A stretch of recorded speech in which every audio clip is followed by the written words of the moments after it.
Assalamualaikum warahmatullahi wabarakatuh. Sahabat beriman, ketika mendengar kata Yahudi, pikiran kita kadang melayang kepada kezaliman. Kaum ini juga dianggap sangat anti dengan Islam. Bahkan, kita diperintahkan untuk menjauhi gaya dan kehidupan Yahudi. Namun siapa yang mengira jika Rasul pernah meniru gaya mereka? Gaya seperti apakah? Siapakah sebenarnya bangsa Yahudi? Budaya apa yang sebenarnya boleh dan tidak boleh diikuti dari kaum ini? Tonton video ini hingga akhir agar tidak sesat. Bagaimana sejarah bangsa Yahudi? Ada banyak nama yang disematkan pada kaum ini. Terkadang mereka dipanggil Bani Israel, Ahlul Kitab, Ibrani, dan juga Zionis yang sangat populer akhir-akhir ini. Dalam garis keturunan, bangsa Yahudi berakar pada salah satu dari 12 anak Nabi Yakub alaihissalam, Yahuda. Setelah berabad-abad, turunan Yahudi berkembang menjadi bagian mayoritas dari bangsa Israel. Sehingga, sebutan Yahudi tidak hanya mengacu kepada orang-orang dari turunan Yahuda, tapi mengacu kepada turunan dari Israel. Namun Yahudi juga dikaitkan dengan sikap gemetar mereka ketika membaca Taurat. Selain itu, bangsa Yahudi juga disebut sebagai Bani Israel. Julukan ini disematkan pada Nabi Yakub alaihissalam yang punya sebutan Israel atau kekasih Tuhan. Karena julukan ini, ada rasa keangkuhan yang timbul di hati bangsa Yahudi. Mereka merasa bahwa derajatnya lebih tinggi dari bangsa lain. Sikap ini jugalah yang membuat penduduk sekitar kadang tak betah dengan kehadiran mereka. Akhirnya, mereka harus berpindah-pindah. Alasan lain yang membuatnya terusir perlahan, karena bangsa ini sangat licik dan juga pernah khianat ketika berjanji.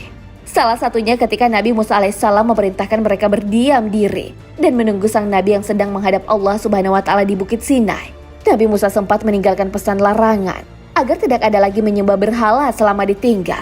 Tapi mereka malah membuat patung sapi untuk disembah, sehingga ingkar pada perintah Nabi Musa alaihissalam. Yang paling menyedihkan, kaum Yahudi menyimpan dendam dan benci mendalam pada Muslim. Hal ini bahkan sudah diingatkan oleh Allah dalam Al-Quran Surah Al-Ma'idah ayat 82 yang artinya, "Sungguh engkau akan dapati orang yang paling keras permusuhannya kepada kalian adalah orang-orang Yahudi dan kaum musyrikin. Mereka adalah kaum yang akan terus menjerat manusia, menggoda manusia hingga kita bisa mengikuti mereka.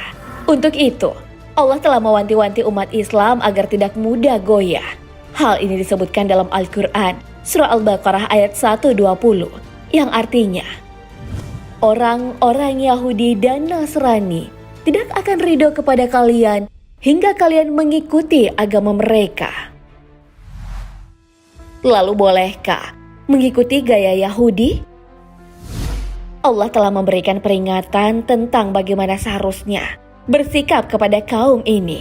Dalam Al-Quran Surah Al-Ma'idah ayat 51, Allah berfirman yang artinya, "Hai orang-orang yang beriman, janganlah kalian menjadikan orang-orang Yahudi dan Nasrani menjadi pemimpin atau teman dekat kalian.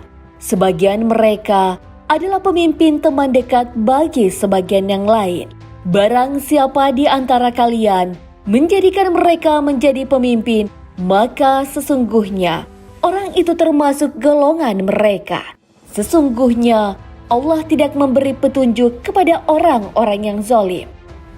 Rasulullah Shallallahu Alaihi Wasallam juga mengajarkan kepada umat Muslim untuk bersikap berbeda dengan mereka. Beliau bersabda yang artinya, "Panjangkanlah jenggot, selisihilah oleh kalian orang-orang Yahudi." Memanjangkan jenggot hanyalah satu dari sekian budaya Yahudi yang paling menyita perhatian dan melekat adalah budaya sihir. Bahkan salah seorang mereka telah menyihir Rasulullah. Na'udzubillah. Ajaran Rasulullah mereka abaikan dan malah beriman kepada kitab-kitab sihir. Allah juga telah menjelaskan bagaimana bebalnya mereka ketika ingin diberikan petunjuk. Hal ini tertera dalam Al-Quran Surah Al-Baqarah ayat 101 hingga 102 yang artinya, "Dan setelah datang kepada mereka seorang Rasul dari sisi Allah yang membenarkan apa yang ada pada mereka. Sebagian orang-orang yang diberi kitab Taurat melemparkan kitab Allah ke belakang punggungnya seolah-olah mereka tidak mengetahui bahwa itu adalah kitab Allah dan mereka mengikuti apa yang dibaca oleh setan-setan pada masa kerajaan Sulaiman. Dan mereka mengatakan bahwa Sulaiman itu mengerjakan sihir, padahal Sulaiman tidaklah kafir, tidak mengerjakan sihir. Hanya setan-setanlah yang kafir atau mengerjakan sihir. Mereka mengerjakan sihir kepada manusia. Selain itu, guluh atau sikap melampaui batas juga amalan yang terkadang diikuti. Dalam syariat Islam, guluh berarti pujian dan celaan yang berlebihan pada seseorang. Allah Subhanahu wa taala berfirman dalam Al-Qur'an surah Al-Maidah ayat 77 yang artinya, "Katakanlah, hai ahli kitab, janganlah kalian berbuat guluh atau melampaui batas dengan cara tidak benar dalam agama kalian." Dalam kehidupan sehari-hari, terkadang seorang manusia terlalu mendewakan dan menuhankan manusia lainnya seperti idola mereka. Padahal sejatinya semua makhluk di dunia diciptakan hanya untuk beribadah kepada Allah. Amalan Yahudi yang tercela juga yakni melakukan hiyal dalam rangka menolak apa yang dibawa para rasul, serta menyelamatkan kekufuran dan kesesatan mereka. Hal ini mereka lakukan karena tidak mampu menolak secara terang-terangan, sehingga mereka melakukan makar secara tersembunyi. Allah berfirman tentang mereka dalam Al-Quran surah Al-Imran ayat 54 yang artinya, orang-orang kafir itu membuat tipu daya dan Allah membalas tipu daya mereka itu, dan Allah sebaik-baik pembalas tipu daya.